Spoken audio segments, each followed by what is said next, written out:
Well, welcome to another edition of Let's Talk on WIN TV. We're so glad to have you here. And so this is our weekly broadcast, and we certainly have a great show, I think, planned ahead for you. I'm your host, Denise Rollard Barnes, publisher of the Washington Informer. And, you know, whether you've been with us since our first season in 2020, can you believe it's been that long? Or if this is your first time joining us, we're here today to talk about a lot of interesting things, including issues which we always bring on about the African diaspora, arts and humanities, entertainment, and so much more. I'd like to start by making sure you've had a chance to pick up a copy of this week's Washington Informer. This is it. And, you know, I always like to show the paper edition because you know what's happening with print newspapers across the country. And so this is just 100 years from the day when someone wants to know what happened in Washington, D.C., and they look back at one of these old programs, they'll see that, wow, the Washington Informer was still printing. And we thank you for that.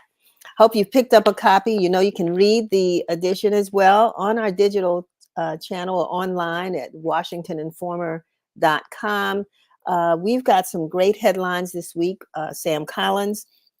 Hamil Harris actually did a piece on what's happening with faith leaders in the DMV as it relates to the Israel-Hamas war abroad, but the impact that it's happening here on the ground in Washington, D.C.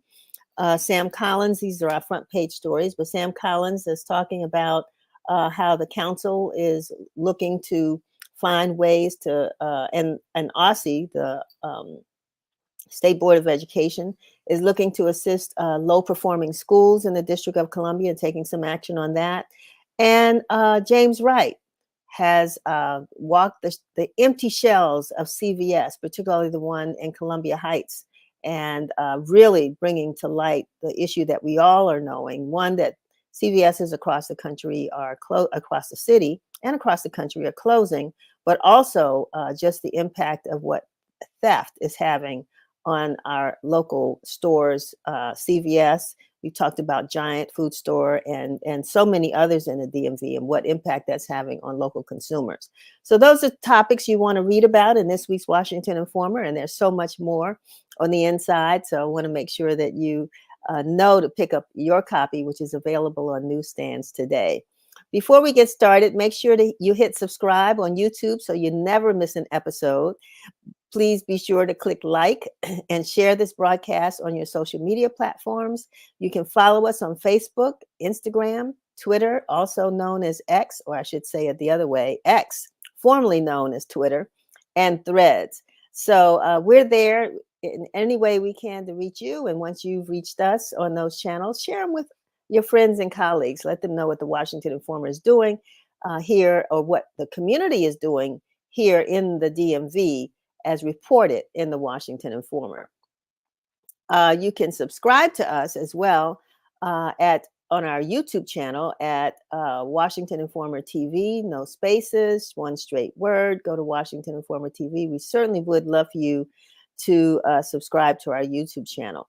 Before we go to our guests, because we have some fantastic guests for you today, as we always try to pull some great guests together who have amazing stories to tell about so much they're doing locally, nationally, and internationally. But before we bring on our guests, I need to announce that there's still time. Folks, there's still time for teachers and schools to sign up for the 42nd annual Washington Informer Spelling Bee, and for those in Prince George's County to sign up for the Prince George's Spelling Bee. We want you to get in really quickly because winners from DC and Prince George's County represent this area in the National Scripps Spelling Bee, which has been held at the Gaylord in Prince George's for several years, and it will be held there or another location in DC in 2024. So the Washington Informer publisher, Dr. Calvin Rollard, years ago, wanted to make sure that local students could participate in this fun and competitive contest. And so we'll be bringing you more details about the Spelling Bee, because who knows, the new National Spelling Bee winner could be either your child or student in your classroom. So make sure you go to wicharities.org for more information. Go to wicharities.org. There's still time for schools to sign up and get their students involved. Our guests today are award-winning filmmaker Vanessa Anthony, here to talk about the web series she created that is dedicated to exploring stories of domestic violence and mental illness. And to recognize National Arts and Humanities Month, our fantastic lifestyle reporter Brenda Seiler is with us today to speak with Marjan Canady, founder of the Canady Foundation for the Arts. And she's going to share about how she champions arts and humanities by leading the next generation of storytellers.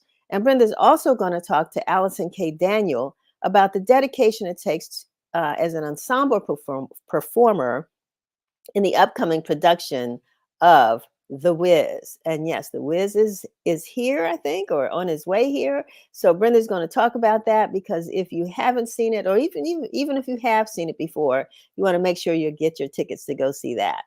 And I will be talking to Denise Laurent-Manty, who is the executive director of the newly appointed executive director of the President's Advisory Council on Africa Diaspora Engagement. And she's going to share some of the insights shaping the Africa diaspora narrative and how the U.S. and Africa, which we don't talk about a lot, but we're going to be talking about a whole lot more here at WIN TV on Let's Talk. So Denise is going to help to open up that conversation as we go along. So before we bring on our first guest, Alice K. Daniel, let's watch our weekly news broadcast by Curtis Knowles. This is WIN TV News, bringing you the news that matters. The Washington Post revealed plans by the newspaper company to trim approximately 240 jobs across the organization. The move reportedly comes as the renowned publication grapples with dwindling digital subscriptions and advertising hurdles. Patty Stonecipher, interim chief executive, sent this to employees in an email this week. The Washington Post has a total workforce of approximately 2,600, including 1,000 in the newsroom. Stonecipher conveyed that the company's intention to implement the cuts through voluntary buyouts, which the paper will make available to staff members this week. The district's Dave Point Circle, originally named after the founder of Wendy's, which once operated in that exact area, is in the process of getting a new look and name. The public has spoken and voted to rename the infamous intersection after baseball legend Mamie Peanut Johnson, the first woman to pitch in the Negro Leagues. Located in D.C.'s north of Massachusetts Avenue neighborhood, the circle intersects at 1st Street, Florida Ave, and New York Ave Northeast. With the new name comes renovations for the circle, including a two-way traffic on 1st Street and Florida Ave, along with bike lanes and other measures to improve pedestrian and traffic safety. Legislation to change the name will soon be introduced by the D.C. Council. Some 300 people were arrested during a large demonstration Wednesday at Capitol Hill calling for a ceasefire in the Israel-Hamas war, with demonstrations moving outside the Israeli embassy in Northwest D.C. later in the day. Outside of the Israeli embassy Wednesday evening, demonstrators carried signs and chanted, quote, "Free Gaza," and crowds had started to gather there around 6:30 p.m. Police then showed up and then lined up detained protesters outside of the Cannon office building, where they were then shuttled to a temporary holding area in the Capitol complex. None of the protesters were actually in the Capitol building itself. One protester commented saying, quote, "I think our presence right now is to try and be loud and ensure that the people in that building behind us," pointing to the Israeli embassy, "can hear us and know that we are not going to go away."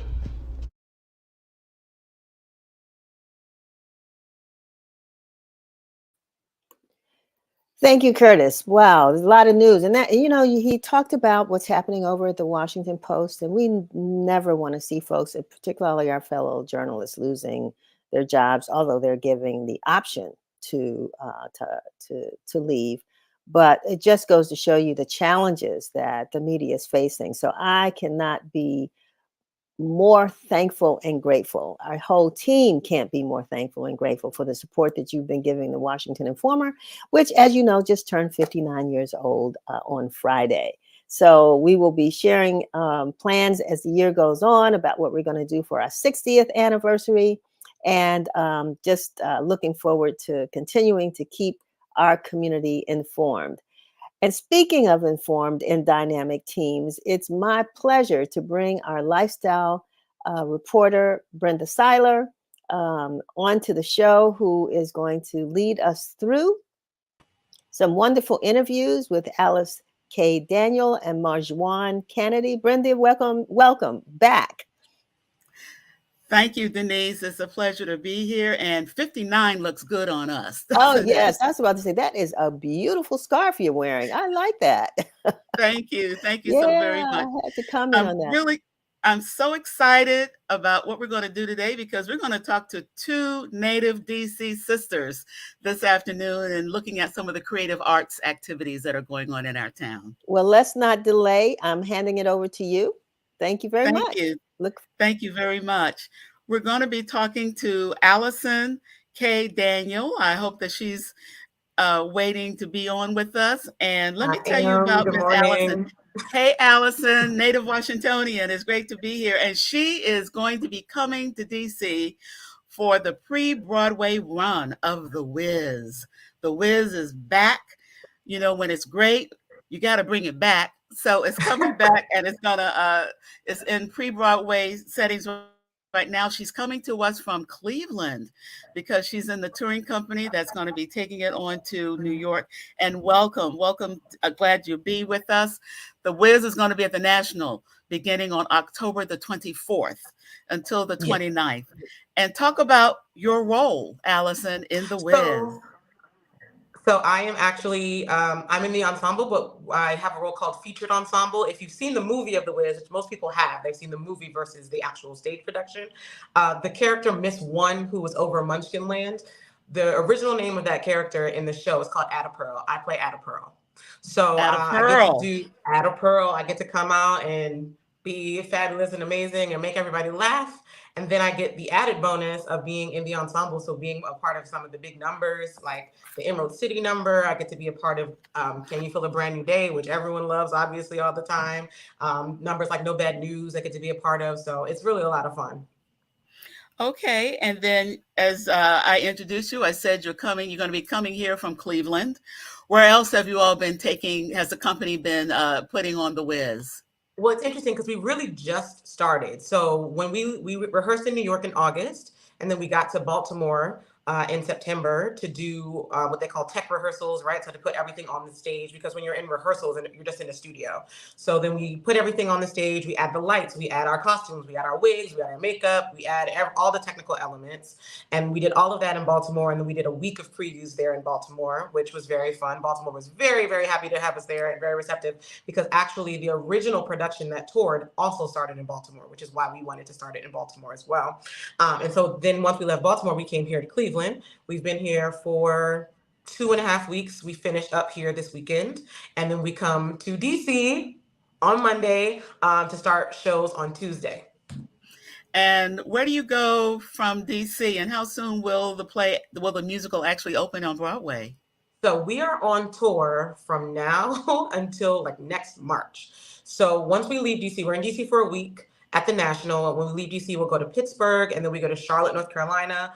We go to Atlanta, we go to Chicago, we go to Greenville, South Carolina, and I think we go to Des Moines, and that's all before Christmas. So then once Christmas happens, we have a short little break, and then we're basically on the West Coast for the 3 months starting next year, 2024.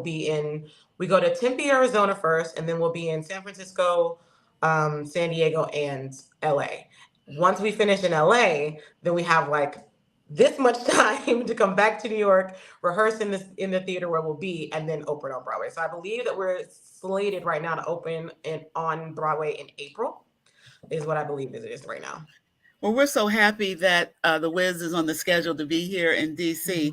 And I just want to get a little bit into your background because you have a really wonderful background. You were in the musical 1776 on Broadway.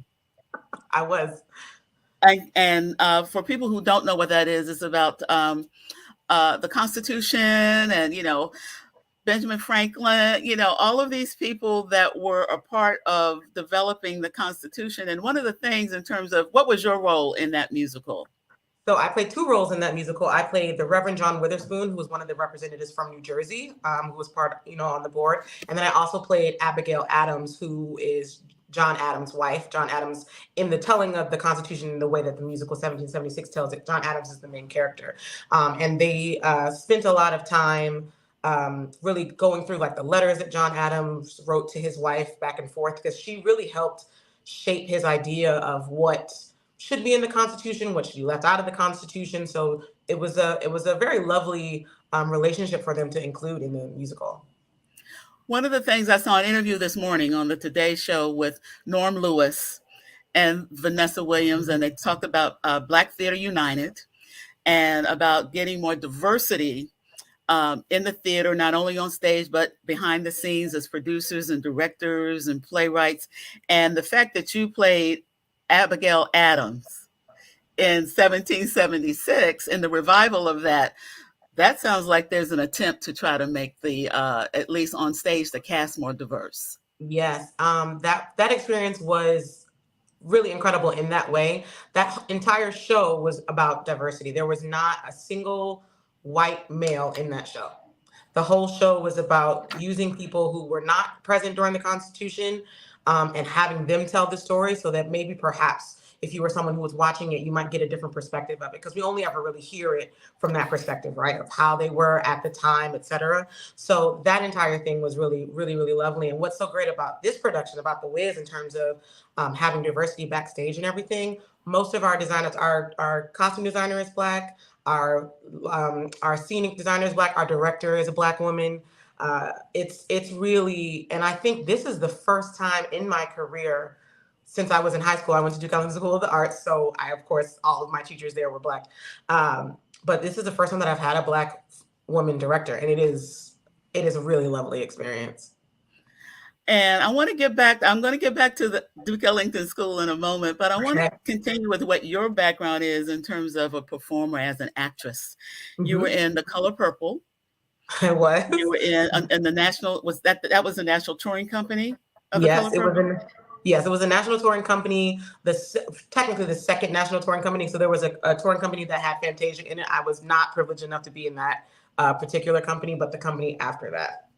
You were also in Elf, which is a favorite holiday movie. We're coming up soon on the Christmas holidays. And then, but we've seen you on television. You've been in Law and Order SVU, on Manifest. Is Manifest coming back? Is that supposed to be coming back? You know, you never can tell. They keep sneaking those new seasons in there. They just keep coming up with them. But I think this last season was the final season. Okay. And then you were in Search Party, High Maintenance, and Living with Yourself. So you've been wonderfully portrayed in both musical theater and in a couple of TV dramas, TV shows. So that's a wonderful, diverse opportunity for you in terms of your acting, continuing to grow your acting chops. But talk about, you're a native Washingtonian. You graduated from the Duke Ellington School for the Arts. I did. Honestly, even at my big age now, Ellington really gave me some of my best training. If I'm completely honest, like I went to Penn State afterwards, to the dismay of my parents. Both of my parents went to Howard. My mom is also a DC native. She's been her entire life. My parents still live in DC. But Duke Ellington was a really, really, truly special experience. And I almost didn't go there because I have two older sisters that both went to Banneker. And that is where my father wanted me to go, of course. Again, because it was close to Howard. But I grew up in a choir that is still in existence called Children of the Gospel through Washington Performing Arts Society. Yes. We're familiar with them. We've covered them. I was a member of Children of the Gospel from like third grade until I graduated from high school. That training as well kind of led me in the path of the arts, which I didn't know that I wanted to do. I also went to a performing arts camp at Howard University called All About Creativity Children's Theater when I was a child over my summers. And my parents were like, we have got to get her somewhere. She's crazy. So I did that. But those experiences really, really, they were during my formative years, so they really shaped me a lot. And I'm actually, thank goodness, while I'm home, I'm going to get to go to Ellington and speak to the students there and see the new building, because I've not seen it since it's been renovated, So I'm really excited about that as well. One of my good friends, classmates from high school, was there in the music department, Davey Yarborough. He was one of the teachers there. I know Mr. Yarborough. Yes. We graduated from school at the same time, so I know Big Davey and I know Little Davey. Yes, and so we've had a number of people here on the show that have come out of Ellington, which shows that is a wonderful training ground for folks who are in all various forms of creative arts. So congratulations to And you. And actually, you're going to come here and Marjwan, get, yes, who's coming up Marjwan, who you were next? interviewing next, we were in school together. She's my classmate, which Okay. is really crazy because she's one of the co-producers on the show. And it's just really crazy that we're, both following our dreams. It's wonderful. That's wonderful, wonderful. And you're coming here, so your family's going to get a chance to see you in The Wiz. That should be really wonderful since your folks, your parents, your kinfolk, all your kinfolk are here in the DC area. So They're super excited. have you all talked about that My in terms of, mom's I'm sure they're emailing excited. everyone and asking me for flyers and just all manner of carrying on.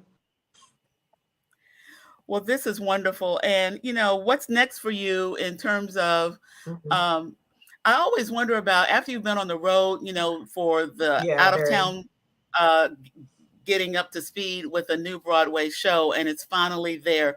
Do you know what theater the show will be in New York?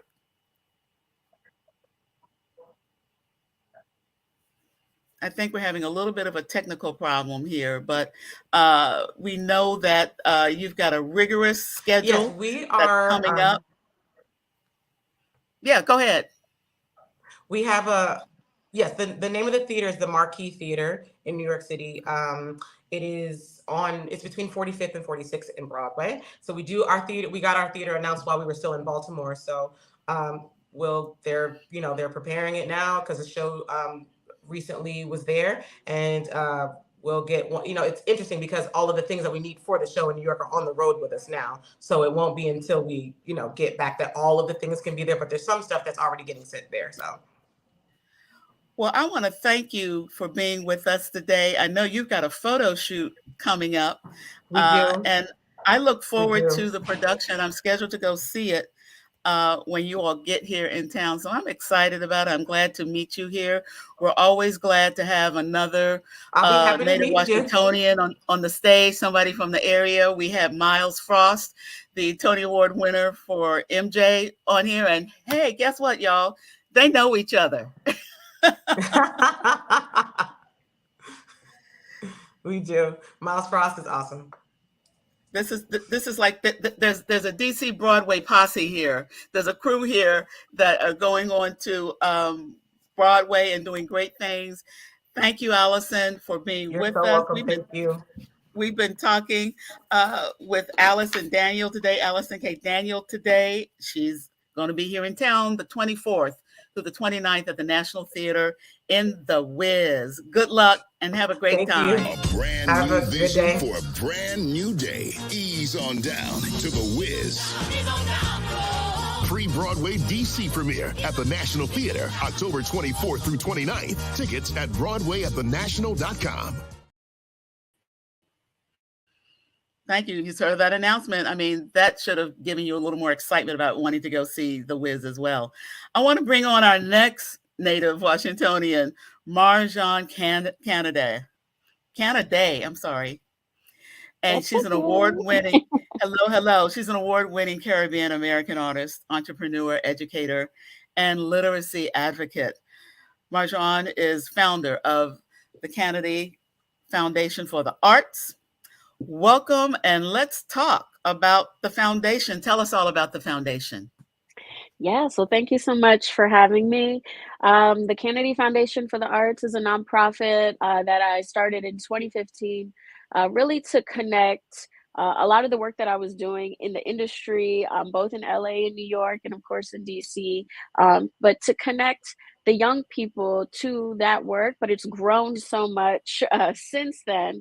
But our mission is all about empowering youth of color to be change agents in their own communities through the power of storytelling. So yeah, we do that in so many different ways by providing cultural arts workshops, taking young people to see live theater, also connecting them to mentors and professional opportunities, and of course, training. So we have so many great programs. We serve young people all the way from 3 to 18. You know, like yourself, grew up in the Washington, D.C. area. Um, love the way that my parents would take me to, they used to have theater productions in some of the high schools in the area, not just the Ellington School, but all the various high schools had some sort of program. There were music programs where the schools had instruments. But I'd like to hear your perspective in terms of why arts and humanities are important to the culture. Absolutely. Well, yeah, just like you, I mean, I grew up in this rich city, um, just full with so much culture and community and opportunity. And I think, and as well as entrepreneurship, I think that has been a key in my life, just seeing a blending of arts, culture, entrepreneurship in this city specifically. But I think that, arts and culture and the humanities is so important because it is really the groundwork and the foundation of society, and so much of what what we experience, not just as artists, but folks working in the creative industry. It's really driven by what's happening socially and politically. So I am a producer. I work in film and theater, and so much of the projects that are developed are really in connection with what's happening in the world. So I think as um, an educator and someone working with young people, it's important, obviously, for young people to be trained in the arts or whatever their passion is. But I think it's also important for young people to be engaged in what's happening in their community, politically, socially, and having a great grasp on history and how history is interconnected in the creative process, in all forms of the process, whether you're on stage or even working behind the scenes. I want to make sure that our listening audience and our viewing audience is aware that we do have the website for the Canady Foundation up online, Canady, Canady foundationarts.org, and talk about the fact that you are doing something that a lot of people in our area and in other cities are doing. They're trying to fill the gap where our public school systems are not actually making arts programs available. So that is so important that you are making that commitment through the foundation. Talk more about in terms of some of the specific programs that you're offering, and or how you all have been able to distribute funds to different programs. Yeah, absolutely. Well, for us, what we tend to do is look for strategic partnerships, whether it's schools, organizations that need our services. Again, just as you said, that the arts still, unfortunately, are those first set of programs that are cut in schools or just don't even exist. So many of our young people that we work with, when we bring our incredible staff and teaching artists to those organizations and schools, a lot of the young people have never even experienced the arts. They have never been to the theater. So a lot of times we're just kind of breaking through. So for us, it can be challenging, but it's also exciting to be giving young people their first opportunities with the arts. So some of the programs that we offer, we have an early education program that promotes cultural literacy for our early youngsters, ages 3 to 5, preschool age. We also have an arts healing program where we go into hospitals, shelters. Some of our folks in the community who are dealing with serious challenges, to provide arts healing focused workshops. So dance therapy, drama therapy, social justice, theater work, as well as our teen program. Our most popular teen program is the CFA Youth Improv Program, connecting improv theater and social justice for our young people. And then our community initiative program called the Invitation, where we bring people to the theater. We bring young people and family members to see free theater all over the DMV. So um, I think, we offer a variety of programming, but it's so refreshing again to see, to create experiences for a lot of our young people who don't have these opportunities to even engage in the arts on this level, but also making those cultural and social connections at the same time. You're doing so much through the foundation that I bet you can use some volunteers to help you out. I'm going to give you a chance to talk about, how volunteers can step up and be a part of the foundation. Yeah, absolutely. We always need volunteers. Our volunteers are really what make the organization run. I would say for the first 3 or 4 years, our entire staff was just run by volunteers, and of course, we got contracts, and the opportunities started to grow as a business and organization builds. But our volunteers are so critical to make our programming work. So you can go on our website at www.canadyfoundationarts.org, and look at our like ways to support. We have a volunteer form. You can sign up there. Of course, any contribution is helpful to the organization. But in the last 2 years, we've got a lot of great funding from DC Commission on the Arts and Humanities, who's really been supporting the work and has been seeing our impact for the last couple years now. I went to a program this past week at a venue that puts on a lot of different programs, and they're in suburban Maryland, but I think they are doing something that probably a lot of groups are doing. I'm pretty sure you're doing, and you alluded to it in terms of getting young people involved. They talked about how since schools, public schools in particular, are trying to, are still having a transition problem from being homeschooled during the height of the pandemic to being back. There's a lot of stress sometimes with teachers, administrators, and especially the kids. And so one of our arts venues is taking their programs to the second to sixth grade students, and taking musicians in or even bringing them over to their facility to experience it. And it's kind of a leveler. It kind of helps to ease things, calm things down. And I don't know if people really understand how much the arts can contribute to getting away from stress. I always like to say that I want our young people to be exposed to the arts because it gives them a whole life experience. I want us to raise whole people that know everything. Yes, you need to know the math and the science, but you need to know art. You need to go to the museums. And I'm so grateful that you all exist in order to provide that exposure. Yeah, I mean, I totally agree. I think, the arts, it helps so much in the shaping of the holistic person. And Yes. I'm a firm believer that, the art saved my life. I mean, I was naturally a shy child, so to be able to be in theater, just as you were just speaking with Allison and I went to Duke Ellington. We were actually classmates in the musical theater program, so we go way back. But for me to just be in that environment, it got me out of my shell. It gave me confidence.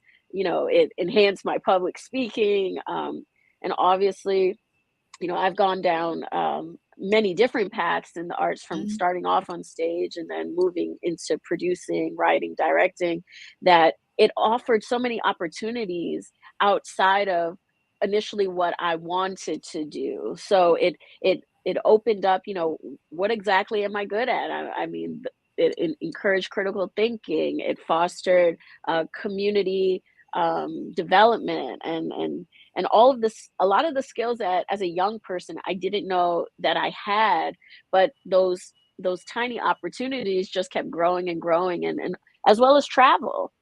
I think I had some of the, Exposure, yeah. just as Allison said, she's traveling all over the country now. The arts just gives you a great opportunity as a young person to see the world through, the arts, and connecting with communities that maybe you never would have. So I think maybe as a young person in college, I think maybe the coolest place I've been through studying theater is Moscow, Russia. So I think that Wow. was, I was studying ballet and theater clowning there, and I think if I wasn't in the theater, I would have never got that opportunity.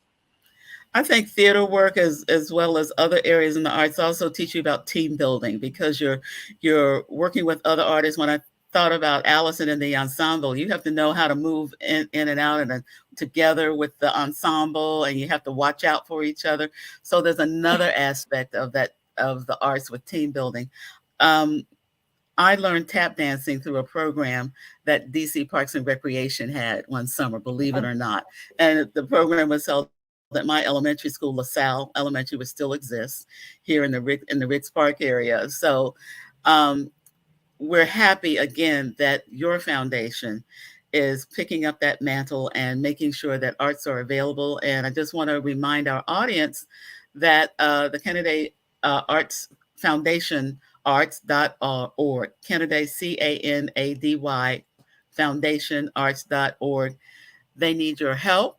They need you as volunteers. They need you as um, business leaders to give your expertise. They need your donations, of course, in order to continue to make arts available to people and places in DC that may not have that access.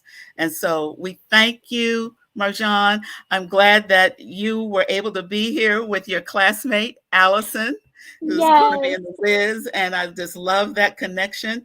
And all the best with the foundation. And thank you again for being with us today. Thank you so much. And I just want to shout out that next week we are bringing 150 DC youth to see the Wiz, to experience the Wiz at the National. We're also hosting a series of workshops and master classes at those participating high schools that we're serving. So we are very excited to make those connections, bring the kids to the theater, but also for them to learn more about how the art is made. That is outstanding. Thank you so much. I know you all are going to have a good time seeing The Wiz next week. Yes, Take thank care. you. Thank you for being with us. Thank you so much. And I want to thank our two guests, two ladies, Native Washingtonians, doing their thing in the arts to make sure it's available to all of us. And now let's go back to Denise Rolark-Marnes.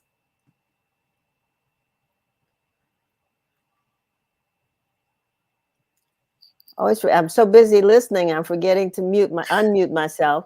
But those were two great interviews. But the one thing that I was just thinking, and I'm glad that she brought that up, is how do we get young people into the theater? Storytelling is so very important, and expression, and being able to, really sort of express that creativity in so many ways. So when she said 150 young people that they're taking to the theater, that's something worth celebrating. That is great. That is great. When I went to see Aladdin at the National, I went to a weekday matinee, and it was full of kids because school groups had come to see that performance. So Yeah. hooray for those groups that are able to bring their kids to the theater. And theater is a lot different than a concert. Concerts, you want engagement. Theater, sometimes, unless they give you permission, you really have to sit and watch and listen. So, it's Right. it's a great opportunity. And it's different from a movie. You can't yell at the stage. Exactly. Brenda, thanks a lot. Okay, thank you. All righty.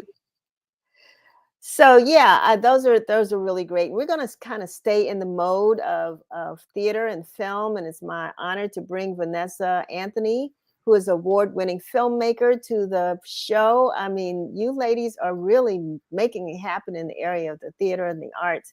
And so, Vanessa, it's a pleasure to have you with us. I mean, some of your films have been film festivals, and and so much that you've done. And your company, Movie Mad Entertainment, I think is really making its mark. So welcome to Let's Thank Talk. you. Thank you so much. Thank you for having me. Oh, my pleasure. My pleasure. So tell us about your project that you're doing now that addresses, because this is Domestic Violence Prevention Month, even though we want to prevent domestic violence all year long, but, you know, we're bringing attention to that now. So tell us a little bit about your project. Well, it's called The Atonement, and it is a 6-episodic web series or TV series that addresses domestic violence and mental health. It takes place in a southern town in Georgia, and it's centered around a female by the name of Emily Thornton. She is a victim of domestic violence, but the purpose of this film is not to just focus on domestic violence, but also focus on the effects of it, because Emily Thornton, our main character, suffers from battered woman syndrome.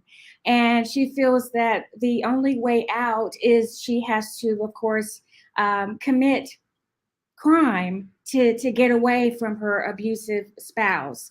And but I believe it's a very intriguing story because it really delves into the psychological aspect of an abused victim. And I'm hoping that the viewers will understand and have empathy, compassion for the victims, that it's a scar that stays on that victim. So I believe it's a very emotional story. So Vanessa, we thought we had a trailer or a piece that we would like to really let the audience see really quickly. So Yes. let's go to that for a second and Okay. see what you produced here. Okay, make sure. There we go.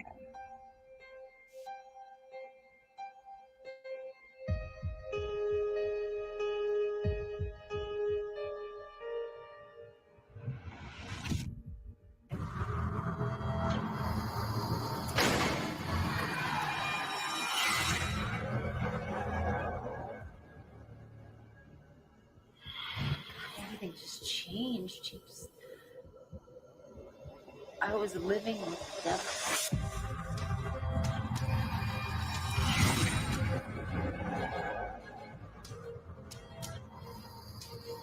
Somebody really would have hurt you.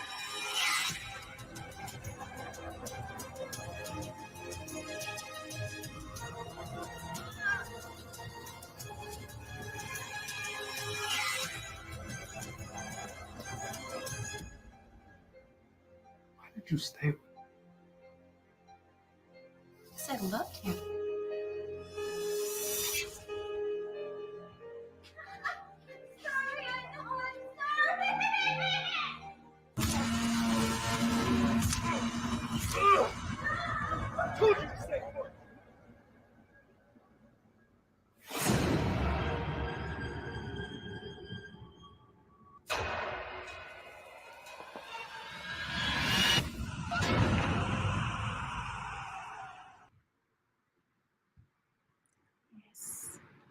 Wow, Vanessa, that is it's really dark and unimaginable that people actually have these real life experiences.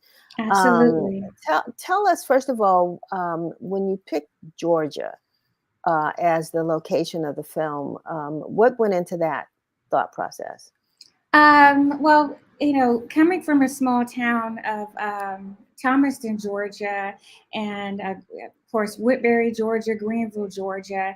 Many years ago, when I had attended a funeral, and I'm not going to be too descriptive about it, but it was domestic violence hit very close to home.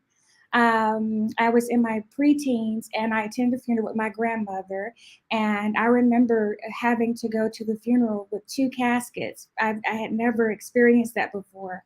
And it was a cousin. I really didn't know her personally, but it was she and her mother were both murdered by the daughter's boyfriend, and it was a domestic violence situation that it really hit close to home. And and the fact that this whole small town thing, you think everybody is hospitable and friendly, but there's a lot of things that people keep hidden, that they don't really talk about only until after something goes wrong. So it's a this is what inspired me in this writing, and I've been working on this project for quite some time now. It started as a short film, and it turned out to be a feature film. But I said there's more to this story, so there's so much going on, and so I made it into a series. So when you say more to the story, because we've been talking about domestic violence throughout the month.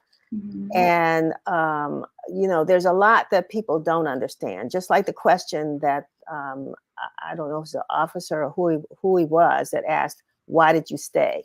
Yes. Right. And the response, because I loved him. Because I love Right. him. And so a lot of people don't understand that. And does the film kind of help to bring an answer or an explanation, whether one would see it as acceptable or not, but does it address that in any way? It addresses that because in this actual story, there's a lot of flashback sequences. So we actually get the backstory of Emily Thornton, her upbringing. Her upbringing had some type of, everything starts from somewhere. There's a foundation. So we get to see her upbringing and her family, and we see the decisions and the choices she makes of looking at, her heart goes to this particular person, for example, Lawrence, and then we see her not wanting to be with a nice guy, but she chose to be with the guy who her father wants her to be with. But her father is also has been abusive, not to the extent where her husband's abuse. But yes, we there's a lot of backstories, there's a lot of flashback sequences. So we see her past, her present, and also her future. And what, when people see this, and we're going to talk about, how Mhm. people can see this film, Mhm. but what's your anticipation? What was your hope, or is your hope that, the impact that this film will have, or series of films on viewers? I'm hoping that it's people will not just be entertained by it, but be informed. Abuse starts from somewhere. We hope to inform people, to keep them, to show the dark side of it.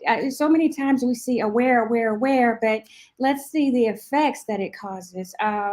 Battered woman syndrome, we've seen snapped before. Women do things out of rage, anger. I mean, domestic violence affects men too, of course, children, but this focuses on Emily Thornton. So I just hope to definitely keep people informed, educated, and it's more, like you said, it's more than just 1 month. It's ongoing, and we have to be there to show compassion for victims and be serious about it and have empathy for victims. How can folks see this? Well, at the moment, it is in pre-production, but they can see our pilot on theatonementseries.com. And it's a television pilot of the first episode. And I'm hoping that we can, throughout our crowdfunding campaign that's on that website, that we can reach our financial goals. We've reached out to nonprofit organizations to get the support that we need for our campaign to raise enough money. We are currently applying for film grants. And once we reach our goal, we're hoping to start production and make this project come to life. Wonderful. And you have, I want to talk a little bit about Movie Mad Entertainment. I mean, this isn't your first project, correct? That's correct. It's not my first project. Movie Mad Entertainment started when I lived in Tokyo, Japan. And I worked as a production coordinator. and also an ESL instructor in Tokyo. And that's where everything began. And yes, so it started in Japan, and I wanted to just continue. And when I came back to America, continue doing production projects, film, commercials, and so forth. And so, do you have any other projects under your belt, or is this sort of like your launch here? This is my baby. This Okay. is my lunch, but I also participated in the Make a Movie in a Month with the DC Media Makers. And Okay. I worked with some wonderful people. We actually got first, we won Best Short Film and also Best Sound. And it was it screened at the Wheaton Film Festival official selection. So that was very exciting, and that's what really kept me going. Once I started that, I was like, okay, well, let's do the Atonement. Now we got to do it. So we started in Georgia. Now we got to bring it to DC. So we're hoping to get it on the ball. Wonderful. And so, if people want to support this project, how can they do it? Well, they can go to our website, www.theatonementseries.com. And when you click on the page, you will see the next tab will have Seek and Spark. We're on seekandspark.com. And The Atonement is currently up, and you can pledge there to show your support. And we really appreciate it. And ideally, what's your hope for this film? I mean, where would you want it to, or this series, where would you like to see it broadcast? How would you like people to access it? I would love for people to see it on Hulu or via video on demand. However, I can get it out there to have viewers to take a look at it. Video on demand, Hulu, Roku. Definitely film festivals, especially there are film festivals that actually are specifically geared towards that type of those types of topics like domestic violence and mental health. But yes, that's what we're hoping to do. And how much money are you trying to raise? Well, to be realistic, yeah, I'm saying 150,000. That's the ultimate goal. I know that's pretty a low tier compared to these blockbuster or these series that are going on now, but that's what we're hoping for. 150,000. Yes. Right. Well, we're gonna pray on that. Thank you. And hope, because it sounds like it's a film that really sort of not sort of, but addresses an issue that's pretty predominant in communities all across the country, whether you're in a small town down south or a major metropolitan area. Domestic violence is real. And so, so I'm just glad that you were able to bring it to us, to bring it to our audience, and to share that. And hopefully you'll get some support, but definitely I know that you'll have an audience for it. Yes, I appreciate it. Yeah. Any closing remarks you want to share? I just want to thank you all for giving me the opportunity to talk about this project. And I can say that it is something that domestic violence is very serious. And I have to say that especially during COVID-19 pandemic, that's all you heard about, in families, especially in the families. There was always on the news, and children were involved, and the grandmothers, elderly people. It was just, it's something that we have to really, of course, bring awareness, but something's got to be done. People need help. Yes. Oh yeah. Oh yeah. Well, I thank you for doing your part. Thank you. We will hopefully stay in touch and see how things go as Atonement makes its way to the big screen. Absolutely. We'll keep you updated. All righty. Thanks a lot, Vanessa, and good luck. Thank you. Bye-bye. Bye-bye. I mean, we have to make sure that folks understand that domestic violence is real, but it's not acceptable. It's not to be tolerated. And people that, as they say, hurt people hurt people. And so if you happen to be in that abuser role, recognize that you may be creating abusers as well. Children that see what you see, women who accept that type of, or others, women or men that accept that type of abuse. It just, we've got to find a way to stop it. So good luck to her. It's my pleasure now to turn the tables, to turn the conversation to Denise Laurent Mante, who is the Executive Director of the President's Advisory Council on Africa Diaspora Engagement. And Denise, welcome to Let's Talk. Thank you, Denise. Although we spell it a little bit differently. I know. Hey, but you know, they both start with a D, so we're in good That's shape. right. Start with a D and end with an E. That's right. Well, congratulations to you. Thank you. This is a fairly, I believe, new initiative It's a by new President initiative. Biden. Yeah, right. and so tell us what this is, because you know, we always hear about what's happening in other places. Then we get the really sad stories about Africa, and we got to kind of address it and change the narrative as it relates to that. So here That's you right. are. Talk about the Yeah. council. So I think we're in a very exciting time. The council is an advisory council that is situated in the Department of State, where we have 12 members on the council who will be putting together recommendations, suggestions about how we can really engage the African diaspora community in the United States, and strengthen our relationship with, young leaders, with our partners on the African continent. I think, over the past few years, we've seen an increased amount of interest in the diaspora, and really, I think strengthening their ties back to the continent. We see it in countries like Ghana, in West Africa, South Africa, Central, in East Africa as well.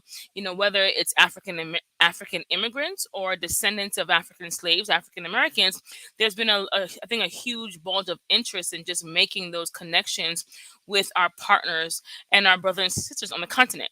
So, I think it's an exciting opportunity for the U.S. government to also play a role to see how can we bring together the diaspora and use the diaspora as a source of strength for our U.S. foreign policy. And so this council will put forth recommendations, for the administration to really engage the diaspora community across different sectors, whether it's trade and investment, whether it has to do with educational exchange programs, or just, equity and opportunity for the diaspora community in the United States. I mean, this seems like it's such a how can I say it? Something that just makes a whole lot of sense. And I'm wondering if this is our first go, the U.S.'s first go, or Africa's first go at this. I mean, have we seen anything like this before? And do we have a track record on, or idea of whether it was successful and why not if it wasn't? So this is the first time I think our Africa engagement has come to this level. The president signed an executive order back in December during our U.S. Africa Leaders Summit to codify this council. There's never been an advisory council that brings together the diaspora at that level before. I will say in the past, there's been a number of members of Congress, as well as other U.S. officials who have tried to put something together like this, but it just quite didn't come together at this level. So for the first time, we see, a council coming together where they can advise the president, advise the Secretary of State about how we can get the diaspora involved in our foreign policy, and also the bridge with the domestic policy as well. Right. And so how, we can strengthen those connections. As I said before, the diaspora is a source of strength for this country. And I think that it's a great opportunity for us to utilize the expertise and also the unique set of experiences that the diaspora has when it comes to our U.S. Africa foreign policy. I don't want to get too elementary here, but I think it's important because we keep using the word diaspora. Can you tell us what that means as far as the council, how the council defines it? Sure. So we're defining it as, African immigrants. And so, those who've immigrated from the continent to the United States, but also descendants of African slaves. And so that includes African Americans as well. And so that's our definition of diaspora. It's an inclusive definition. I think it's not a secret that sometimes the word diaspora can oftentimes, cause some confusion among the community, whether it's just African immigrants or whether it's only African Americans. Are they included? Are they not included? But the African Union also defines, African diaspora. And so we're also aligned with the African Union's definition of diaspora, which is more inclusive.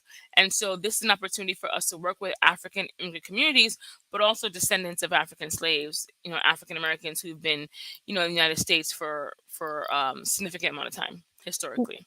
Thank you for that. And I hope I have this correct, but I'm sure you can correct me if I'm wrong. But isn't this the final year, the last year of the UN's observance Permanent of forum. the decade of The decade, yes, yeah, of it's African descent. It right.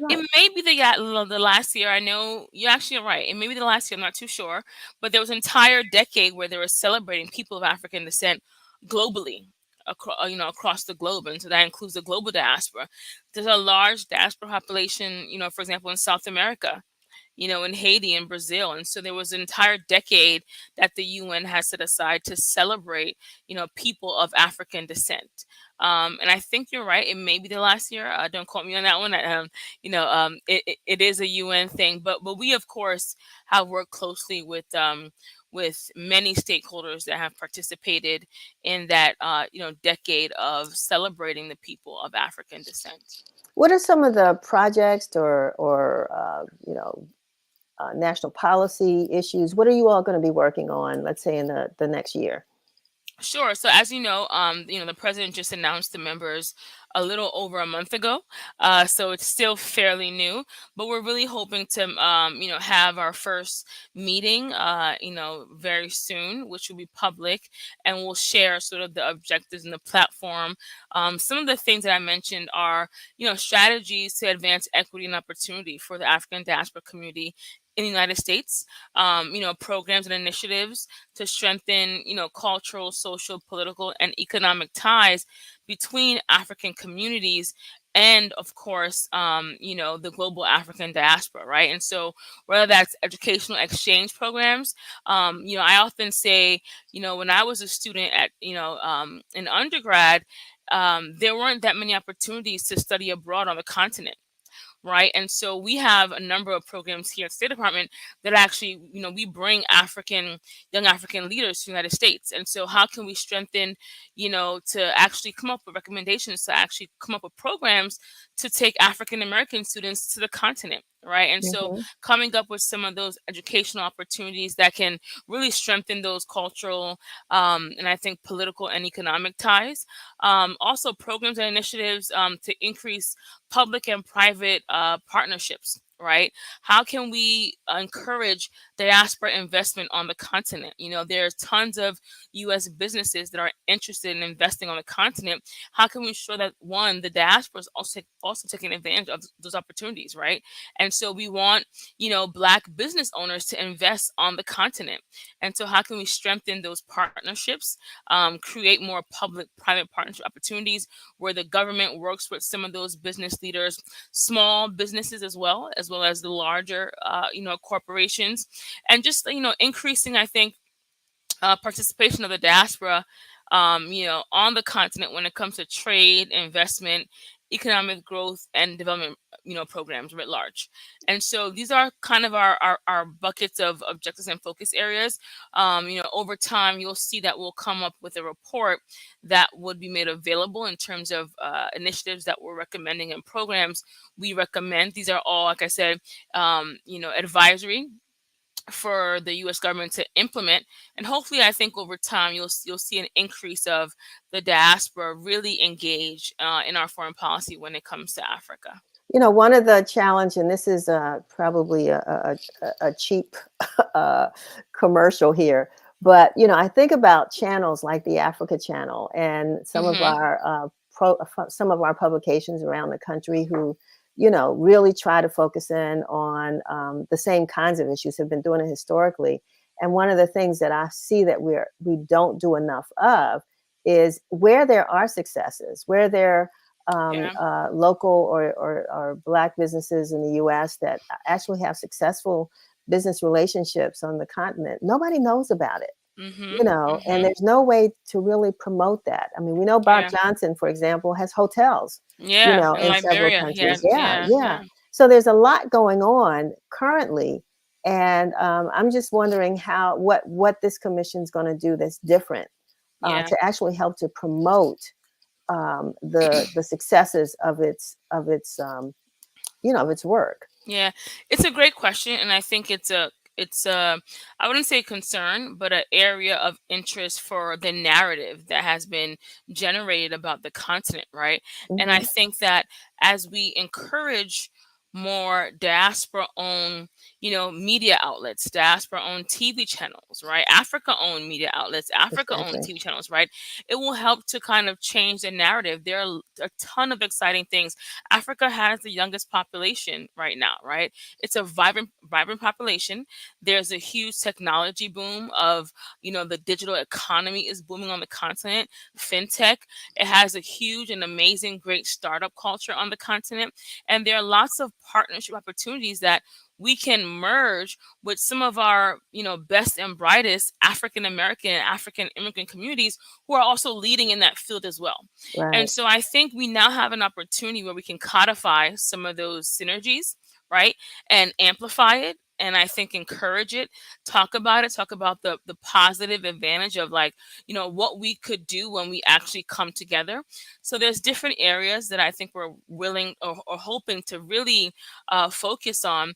And then, of course, messaging, amplify the messaging side of it, and ensure that people are listening. People are aware of the different outlets that are out there when it comes to amplifying, our African diaspora engagement, but also talking about the things that are Africa owned, that are Black owned, that are leading in the space. I often say, sometimes before some of the major fintech companies in the US came out, there were major mobile money platforms in Kenya, Right. in Nairobi, Hmm. right? And so how can we help them, right? Ensure that these things are on a global platform.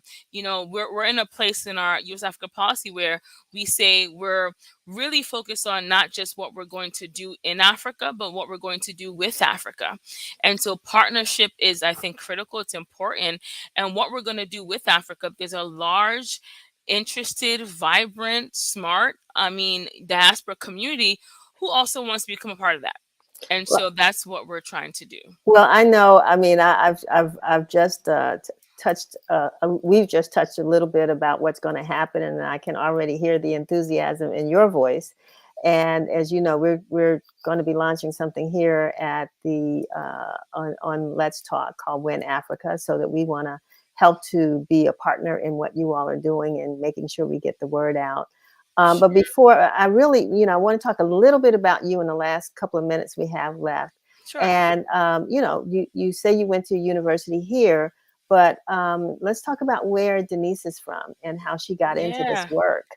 Yeah, so my parents are from Ghana originally, Ghana, West Africa, but I was born here. I'm, born and raised in the Bronx, New York, Okay. and so I've lived here quite some time. But I also lived in Ghana for about 4 years. I did a bit of high school in Ghana and junior high school in Ghana. I went to Syracuse University and to Howard University for my Woohoo. graduate degree. So I always say I had the best of both worlds by going to Syracuse and going to Howard. And I had a great experience. I studied international relations, when I was at Syracuse, and African studies at Howard. And to study African studies at Howard for me was, I think, the ultimate experience, right? In my graduate program, it gave me, I think, a very unique and foundational background that I bring to the table when it comes to our foreign policy work. Of course, living in Ghana really sparked my interest in international affairs, and so that's one of the reasons why I decided to kind of, follow this career path of international relations. And I've been, in this space for about 15 years now. I started as an intern. And so those of you watching, I always say, if you're interested in diplomacy and being a diplomat, international affairs, or just, I think, any career, take advantage of those internships. I started as an intern, almost 15 years ago, and have found a way to kind of work my way up. Wonderful. In the bureaucracy Yeah. Wonderful. in the career trajectory here, but it's been a blessing and a great experience thus far, and I'm really excited to continue to work on our U.S. Africa policy in the different areas that I've been, really exposed to over the years. Wonderful. Let me ask you, because I remember if you said it. How long does this commission, is it, its lifespan? How long is it supposed to be So operating? it's 12 members with a 2-year term. So Okay. every 2 years we will rotate. It is established in the Department of State, and so we hope that we can continue to bring on new members every 2 years. But it is a 2-year term to bring on new members each time. But the council doesn't sunset at any point. I mean, there's no. Not at this time, no. Okay, wonderful, Yeah. wonderful. Well, that's good. So we'll continue to connect and hear the stories about what the council is doing. That's talk to right. some of its members, but especially talk more about not only the challenges but your achievements as you go That's along. right. So I want to thank you so very much, Thank you. my sister Denise, and for being with us today. And Thank know you. that anytime you have some things and we haven't called you, just call us. Thank Because you. we know that there's a large diaspora community. Well, we're part of the diaspora, but a large African immigrant community as well. That's right. In the DMV. So we definitely want them to know about the work you all are doing. Great. Thank you. Thanks for having me. My pleasure. Enjoy your weekend. Thank you. Have a great All day. right. All Bye-bye. righty. Bye-bye. So we've heard some very, very noteworthy conversations today. Thank you, Brenda, for being with us and interviewing two DC women, and I think I did too, on our interviews about some of the work that they're doing and the impact that they're making in the issue in the area of the arts. And so next month, we'll be talking more about women and women in business. We'll be celebrating Women's Business Month, and speaking with one of our early guests will be Daryl McKissick, a trailblazer in the architecture, engineering, and construction industry, and president and CEO of McKissick and McKissick. It was a firm, I think they're second generation in their firm. We'll talk a little bit about that, but they have made their mark in communities between here, I think Atlanta, all across at least the East Coast, in building museums and office buildings and schools and what have you. So again, if you have some ideas or suggestions or someone that we should recognize or talk to on WIN TV, please reach out. You can send us your comments, suggestions, or questions to news, at WashingtonInformer.com. Again, that's news at WashingtonInformer.com. Again, thanks for watching. Have a great weekend on purpose.